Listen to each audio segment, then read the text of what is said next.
নমস্কার।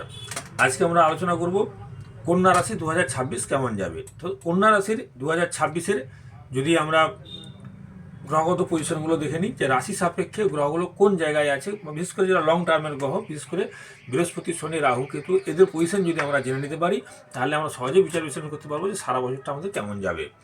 তো আরেকটা কথা বলে রাখি সবসময়, এটা একটা সার্বিক আলোচনা, সমস্ত রাশি মানে যে কোনো রাশিভিত্তিক আলোচনায় সার্বিক আলোচনা, কারণ প্রত্যেকের সমস্ত কিছু নির্ভর করে তার ব্যক্তিগত জন্ম তারিখ সময়ের উপর, তার গ্রহগত পজিশন কোথায় আছে সেটা কিন্তু অবশ্যই জানতে হবে। ধরুন আমরা দেখছি শনি মীন রাশিতে আছে, কিন্তু কারো যদি শনি মেষ রাশিতে নিচস্থতে থাকে, সেই শনি কিন্তু তাকে ভালো ফল দিবে না।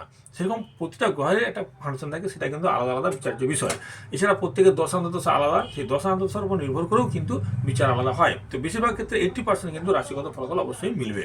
দেখুন আজকে যে আমরা আলোচনা করছি কন্যা রাশি, এই কন্যা রাশির সাপেক্ষে বৃহস্পতি কোথায় আছে আমরা প্রথম দেখব। যে বৃহস্পতিকে আমরা সবসময় বলি শুভকারক গ্রহ, যদিও এই লগ্নের জন্য সপ্তমপতি আমরা মারকপতি হিসাব ধরে রাখি, কিন্তু মারকপতি হিসাবেও বৃহস্পতি দেবতাদের গুরু এবং শুভ গ্রহ। কারণ বৃহস্পতি যে ঘরে দৃষ্টি দেয় সেই ঘরে বা যে ঘরে অবস্থান করে সেই ঘরে কিন্তু অবশ্যই শুভ ফল দেয়। বছরের প্রথমে বৃহস্পতি আসে কিন্তু মিথুন রাশিতে, বৃহস্পতি মিথুন রাশিতে থেকে তাহলে কন্যা রাশির সাপেক্ষে বৃহস্পতি আছে দশম ঘরে, অর্থাৎ মিথুনের ঘরে আছে। তাহলে মিথুন রাশির ঘরে বৃহস্পতি থাকায় কী হবে, কর্মক্ষেত্রে অবশ্যই সাফল্য দেবে। যারা দীর্ঘদিনের জন্য চাকরির জন্য অপেক্ষা করছেন তাদের চাকরি অবশ্যই হবে, সামাজিক স্বীকৃতি দেবে। বা দশম ভাব থেকে আমরা যে কর্ম বিচার করি, কর্মক্ষেত্রে অবশ্যই তাদের প্রমোশন হবে, উন্নতি হবে, সাফল্য লাভ হবে। বা যারা নতুন চাকরি খোঁজ করছেন তাদের নতুন চাকরির কিন্তু অবশ্যই ভালো হবে। বা যারা চাকরি পাননি তারাও কিন্তু দীর্ঘদিন পর চাকরি পাওয়ার সুযোগ সুবিধা কিন্তু তৈরি হবে দশমে বৃহস্পতি থাকায়।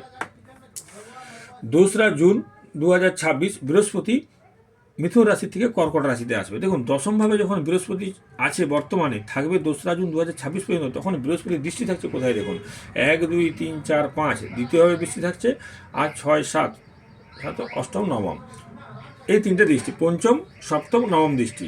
তাহলে বৃহস্পতির পঞ্চম দৃষ্টি যে দ্বিতীয়ভাবে, তাহলে এই সময় জুন মাস পর্যন্ত মিথুন রাশি বা লগ্নের কন্যা রাশি বা লগ্নের জাতক জাতিকারা টাকা পয়সা জমাতে পারবে। অর্থাৎ তাদের এই সময় কিছুটা ব্যাংক ব্যালেন্স হওয়ার সম্ভাবনা থাকবে, আত্মীয় স্বজনের সঙ্গে সম্পর্কগুলো ভালো হবে। দ্বিতীয়ভাবে বৃহস্পতি থাকবে, আর্থিক সচ্ছলতা থাকবে।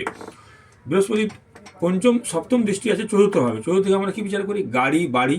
সুতরাং গাড়ি বাড়ি কেনার সময় সুযোগ সুবিধা চলছে, বা যারা নতুন জায়গা কিনবেন তারা সুবিধা পাবেন, যারা যানবাহন কিনবেন বা 4 হুইলার কিনবেন তারাও কিন্তু সুযোগ সুবিধা পাবেন চতুর্থভাবে বৃহস্পতি দৃষ্টি থাকায়।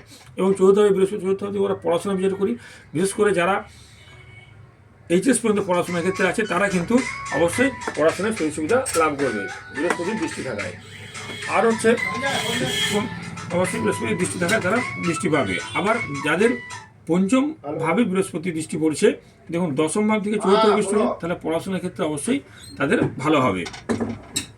আর একটা দৃষ্টি থাকছে ষষ্ঠভাবে থাকছে, নবম দৃষ্টি হচ্ছে ষষ্ঠভাবে, 1, 2, 3, 4, 5, 6, 7 নবম ভাব ষষ্ঠভাবে দৃষ্টি থাকছে কন্যা রাশি লগ্নের ষষ্ঠভাবে দৃষ্টি। ষষ্ঠভাব থেকে আমরা কি বিচার করি, ষষ্ঠভাব থেকে আমরা বিচার করি যদি কারো লোন ধার বিচার করে থাকি, সুতরাং যারা লোন ধারে জর্জরিত ছিলেন তারা কিন্তু এই সময় লোন ধারগুলো শোধ করতে পারবেন। যাদের শরীর নিয়ে দীর্ঘদিনের সমস্যা ছিল তাদের শরীর স্বাস্থ্যগুলো কিন্তু ভালো হওয়ার একটা বিরাট সম্ভাবনা থাকছে ষষ্ঠভাবে বৃহস্পতি দৃষ্টি থাকায়। বা যাদের লোক শত্রুতা করতো, যার পিছনে লোক লেগে থাকতো সবসময়, তারাও কিন্তু সুযোগ সুবিধা লাভ করে তাদের শত্রুতা কমবে দশমভাবে যখন কর্মভাবে বৃহস্পতি থাকছে। বৃহস্পতি 2রা জুন 2026 নামছে একাদশে, অর্থাৎ কর্কট রাশিতে। কর্কট রাশিতে যখন নামছে, এটা হচ্ছে চন্দ্রের ঘর। আমরা জানি চন্দ্র বৃহস্পতি গজগোচরী যোগ হয়। তাহলে এবং এই বৃহস্পতি পুনর্বসু নক্ষত্র ধরে আসে। পুনর্বসু নক্ষত্র হচ্ছে বৃহস্পতির নিজের নক্ষত্র, সুতরাং নিজের নক্ষত্রে বৃহস্পতি এমনিতেই ভালো ফল দেবে। তারপরে কর্কট রাশি হচ্ছে বৃহস্পতির উচ্চক্ষেত্র, সুতরাং এই উচ্চক্ষেত্রে কিন্তু বৃহস্পতি অবশ্যই ভালো ফল দিবে। তাহলে বৃহস্পতি তার নিজের নক্ষত্রে প্লাস উচ্চক্ষেত্র, সুতরাং এই মিথুন লগ্ন বা রাশির জন্য একাদশভাবে বৃহস্পতি আসছে, তাহলে এই বৃহস্পতি কিন্তু অবশ্যই ভালো ফল দিবে। তাহলে কী হবে, দীর্ঘদিনের যে কাজগুলো আটকে ছিল, একাদশ থেকে আমরা সাফল্য বিচার করি, তাহলে দীর্ঘদিনের যে কাজগুলো আটকে ছিল সেই কাজগুলো অবশ্যই হবে। যাদের বিভিন্ন রকম ঝামেলা ঝঞ্ঝাটে ছিল সেগুলোর থেকে তারা মুক্তি পাবে। এবং তার পঞ্চম দৃষ্টি পড়বে 1, 2, 3, 4, 5 তৃতীয়ভাবে, এখানে একটা বৃহস্পতির দৃষ্টি পাবে, পঞ্চম দৃষ্টি 1, 2, 3, 4, 5 আর 6, 7 হচ্ছে এখানে বৃহস্পতির দৃষ্টি থাকবে, 8, 9 এখানে বৃহস্পতির দৃষ্টি থাকবে। তাহলে কী কী সুবিধা পাওয়া যাবে, তৃতীয় ভাব থেকে আমরা ভাই বোন বিচার করি, তাহলে ভাই বোনের সঙ্গে সম্পর্ক ভালো থাকবে, বা বিভিন্ন রকম যোগাযোগ যেগুলো আটকে ছিল সেগুলো যোগাযোগগুলো হবে। পঞ্চমভাবে বৃহস্পতির দৃষ্টি দেখা হিসেবে প্রেমের ক্ষেত্রে সাফল্য আসবে।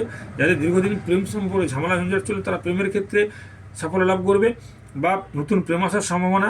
আর পঞ্চম দিকে আমরা বুদ্ধিমত্তা বিচার করি, তাহলে পড়াশোনার ক্ষেত্রে কিন্তু এই বৃহস্পতির দৃষ্টিতে পড়াশোনার ক্ষেত্রে ভালো হবে। এটা থাকবে কিন্তু বেশি দিন নয়, এটা 18 জুন 2026 পর্যন্ত বৃহস্পতি পুনঃপুষ্প নক্ষত্রে থাকবে এবং নবম দৃষ্টি দিবে তার লগ্নের সপ্তমভাবে। তাহলে নবম দৃষ্টি যখন সপ্তমভাবে থাকবে, সপ্তম থেকে আমরা কী বিচার করি? বিবাহ বিচার করি। তাহলে বিবাহকে যাদের দীর্ঘদিন ধরে বিয়ে আটকে ছিল তাদের বিবাহিত জীবন ভালো হবে, তাদের বিবাহিত জীবনগুলো নতুন নতুন বিবাহ হওয়ার সম্ভাবনা থাকবে, ছেলে মেয়েদের বিবাহ হওয়ার সম্ভাবনা থাকবে, যাদের মামলা মোকদ্দমা ছিল সেগুলো নিষ্পত্তি হওয়ার সম্ভাবনা থাকবে। আর সপ্তম ভাব থেকে যারা নতুন ব্যবসা করতে চান তারা ব্যবসা করতে পারবেন বা যাদের ব্যবসা ক্ষেত্রে উন্নতি হবে। সুতরাং এই বৃহস্পতি এখানে একাদশে দৃষ্টি দেয়। এরপর বৃহস্পতি আসবে পুষ্যা নক্ষত্রে। বৃহস্পতি পুষ্যা নক্ষত্রে যখন আসবে তখন তার পুষ্যা নক্ষত্রে শনি নক্ষত্রে আসবে। তাহলে বৃহস্পতি একাদশভাবে থেকে শনিতে দৃষ্টি দিবে, প্লাস নবমভাবে দৃষ্টি পড়ছে এবং সেটা শনির নক্ষত্র থেকে দৃষ্টি দেবে। সুতরাং এই শনি কিন্তু তখন খুব ভালো ফল দেবে। সুতরাং বিবাহযোগ্যদের অবশ্যই এই সময় কিন্তু বিবাহ যোগ তৈরি হবে। নতুন ব্যবসা নতুন করে ইনভেস্ট করাতে পারেন বা ব্যবসা ক্ষেত্রে নতুন ব্যবসা করতে পারেন। বৃহস্পতি এরপর আসবে বুধের নক্ষত্রে। বুধ হচ্ছে লগ্নপতি এবং দশমপতি। তাহলে শরীর স্বাস্থ্য এবং কর্ম এই দুটো কিন্তু আরও সাফল্য লাভ করবে যখন বুধ 31 অক্টোবর 2026 পর্যন্ত যখন কর্কট রাশিতে থাকবে, তখন আরও ক্ষেত্রে সাফল্য লাভ করবে চাকরির ক্ষেত্রে এবং শরীর স্বাস্থ্যের ক্ষেত্রে আরও বেশি সাফল্য লাভ করবে। 31 অক্টোবর 2026 পর বৃহস্পতি আসবে দ্বাদশভাবে। দ্বাদশভাবে থাকছে কেতু। আর এই কেতু কিন্তু সবসময় ভালো ফল দেবে, যেহেতু রাহু ভালো ফল দিচ্ছে, কারণ এখানে রাহু হচ্ছে মূল ত্রিকোণে আছে। রাহু মূল ত্রিকোণে আছে শনির ঘরে এবং রাহু এটা আনন্দ ক্ষেত্র, উচ্চ ক্ষেত্র বলতে পারেন, মানে তুঙ্গি ক্ষেত্র বলতে পারেন। রাহুর কিন্তু খুবই ভালো ফল দেয় এখানে। সুতরাং এই রাহু কিন্তু কখনোই কোনো খারাপ ফল দিবে না। আর বুধ রাহু কিন্তু একই গোষ্ঠীর, মানে একটা গ্রুপের গ্রহ। সুতরাং এখানে রাহু কোনো খারাপ ফলই দিবে না। এখানে বৃহস্পতি আসে বরং দ্বাদশে কেতু কী করে মোক্ষ লাভ করাবে, বা দ্বাদশে কেতু ও যারা ধর্মের পথে আছে বা যারা ধার্মিক ধর্ম নিয়ে থাকতে চায় তাদের ক্ষেত্রে আরও বেশি সাফল্য লাভ দিবে এই 31 অক্টোবর 2026 বৃহস্পতি যখন এই ঘরে আসবে।